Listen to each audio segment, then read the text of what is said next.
All right, everybody, welcome back. I'm trying to get in the habit of releasing one episode a week, but yesterday's episode wasn't my best, and this episode looks like it's going to be pretty short, so I figured I might as well record it and release them both at the same time here.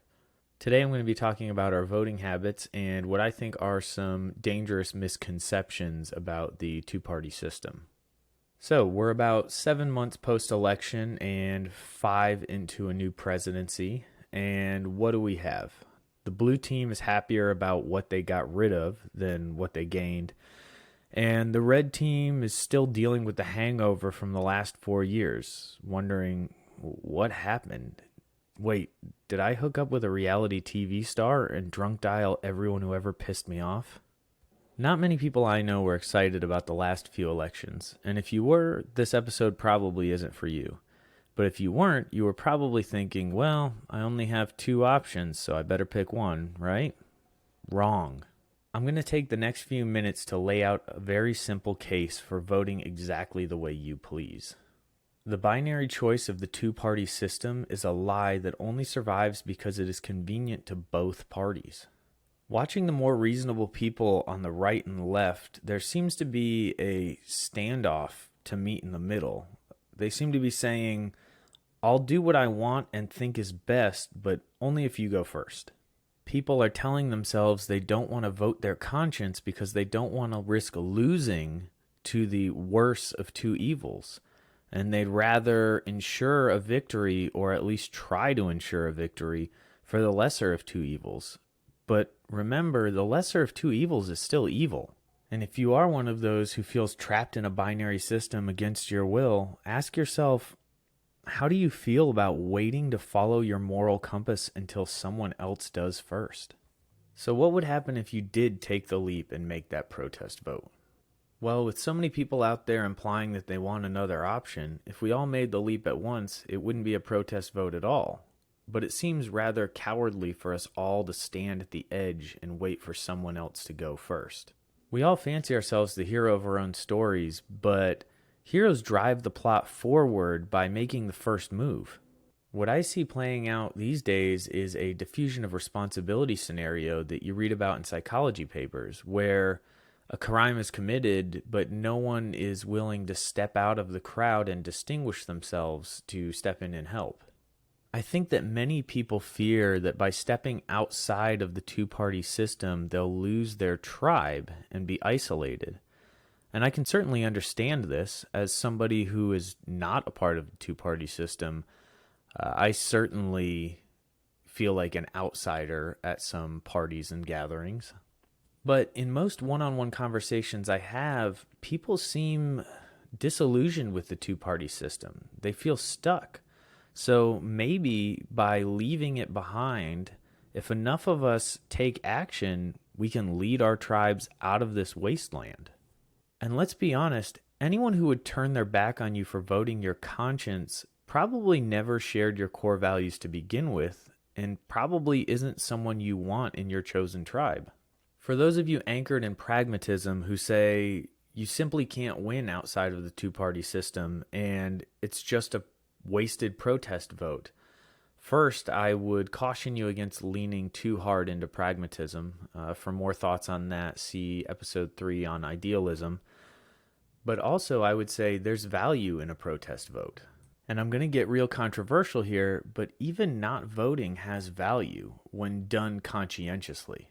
Imagine if Americans turned out to the polls in record numbers, but say for the office of president, the vast majority voted third party or abstained from voting at all.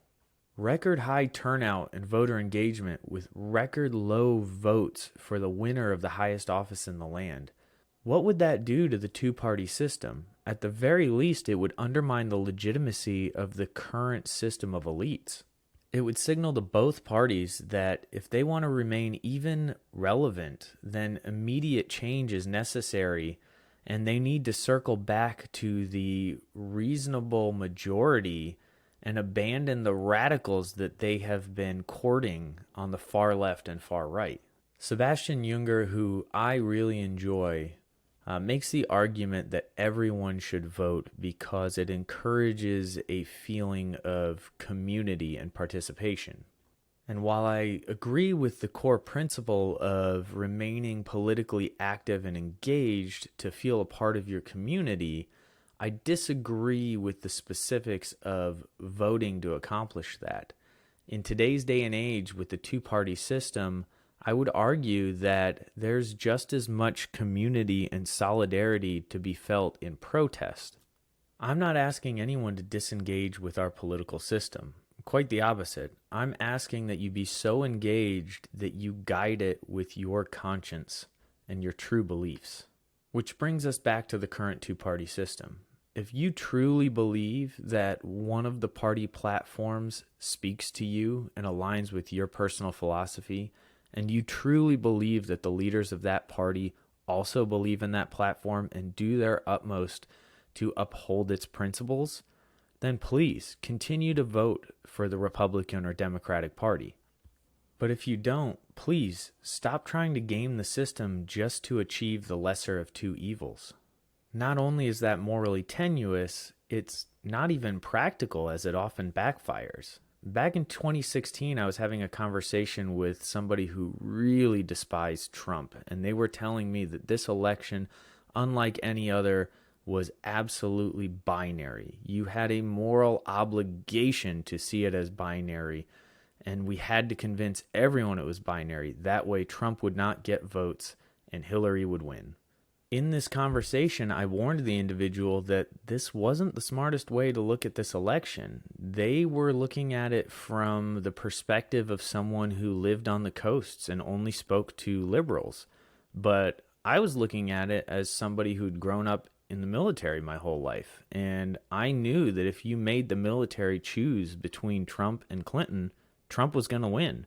So by forcing a binary vote on everyone you know, you were really forcing a lot of Trump votes that you didn't expect there. And in the end, we saw how forcing a binary system where every voter becomes a one-issue voter who simply looks at one thing and decides, okay, well, this thing's important to me, and so in that category, this person is the lesser of two evils. Well, we saw how that worked out. And for some time now, at least from my perspective, no one has really gotten what they've wanted. They've really just stuck it to the other party out of spite. Then again, I may be wrong, but that ability to test ideas, learn, and grow is what makes this country great. So be honest, allow yourself to be wrong sometimes, and be fearless in the exercise of your rights. Thank you for listening. If you want to reach out, to be honest, I may be wrong at gmail.com, all one word, or on Instagram, tbh_I may be wrong. And at some point, I'd like to get some interesting people on here and hear their points of view, so it's not just one-sided me talking into the void. Hopefully I'll pick up enough steam here in the next few months to be able to accomplish that.